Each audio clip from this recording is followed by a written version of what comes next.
మిత్రమా, పొగిడే ప్రతి ఒక్కరూ మిత్రులు కారు. విమర్శించే వారందరూ శత్రువులు కారు. పొగడ్తల వెనుక అసూయ, ద్వేషం కూడా ఉండవచ్చు. విమర్శల వెనుక ప్రేమ, ఆప్యాయతలు కూడా ఉండవచ్చు. మిత్రమా, ఒక్క నిజం కొద్ది కాలం బాధించవచ్చు, కాని ఒక అబద్ధం జీవితాంతం వేధిస్తుంది. ప్రతిసారి పడుతున్నామని ఈసారి నిలబడటం మానేస్తామా? జీవితం కూడా అంతే. ఎన్నిసార్లు పడినా మళ్ళీ తిరిగి ప్రతిసారి లేవాలి. పడినా లేచే కెరటంలా. జీవితంలో ఎప్పుడు కూడా నటించవద్దు. నీవు ఎలా ఉన్నావో అలాగే ఉండు. ఎవరినో మెప్పించడానికి ప్రయత్నం చెయ్యకు.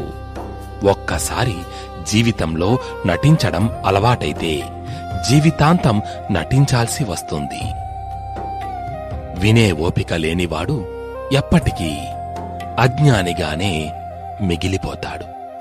చెప్పే ధైర్యం లేనివాడు ఎప్పటికీ పిరికివాడిగా ఉండిపోతాడు.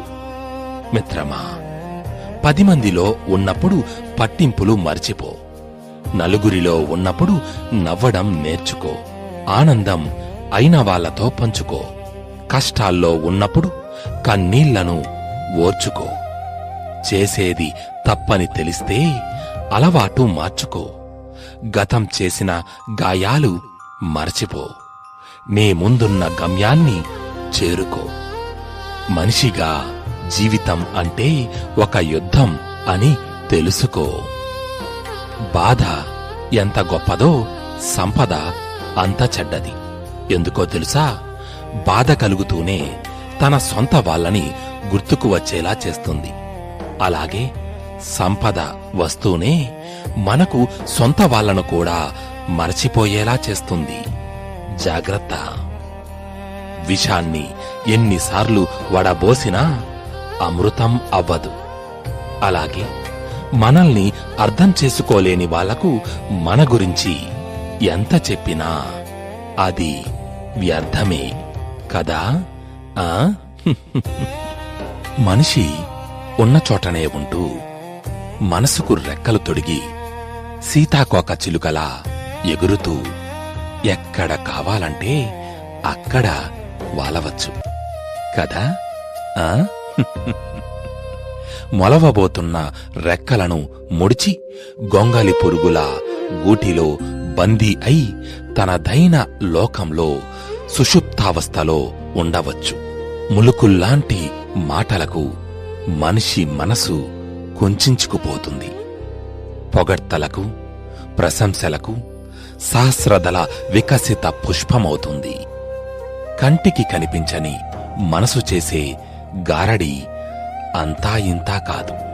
జీవితకాల అనుభవాల సారాన్ని మెదడులో నిక్షిప్తం చేసి అవసరానికి అందించేది మనసు. నేల కేవలం సారవంతమైనదైతే సరిపోదు. అక్కడ మంచి విత్తనాలు చల్లాలి. మొలకెత్తాక ఎరువులేసి తగిన జాగ్రత్తలు తీసుకుంటే మొక్కలవుతాయి. ఎప్పటికప్పుడు కలుపు మొక్కల్ని తొలగిస్తే మొక్కలు ఆరోగ్యవంతంగా పెరిగి కల్పవృక్షాలై సకల జీవుల అవసరాలను తీరుస్తాయి. అలాగే మనం మనసును ప్రశాంత చిత్తంతో ప్రక్షాళించుకోవాలి. సవ్యమైన ఆలోచనల తేటబావిలా మనసును రూపొందించుకోవాలి. నిత్యం మంచిని చూడాలి, మంచిని మాట్లాడాలి, అదే మంచిని వినాలి. మనసుకు మంచిని నూరిపోయాలి. పెద్దలు అందించిన సూక్తులు, మహితోక్తులను మనసుకు అవపోసన పట్టించాలి. కళ్ళతో చదివినా, చెవులతో గ్రహించినా, పురాణ ఇతిహాసాలతో మనసులోని మాలిన్యాన్ని తొలగించుకునే ప్రయత్నం చెయ్యాలి. మనసంటే నిర్మల ఆకాశంలా, నిశ్చల తటాకంలా స్వచ్ఛమైన ముత్యంలా ఉండాలి.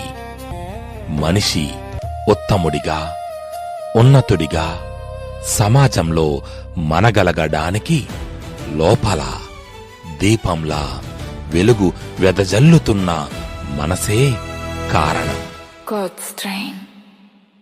ఇది మీ లక్ష్యం వైపుకు ప్రయాణం.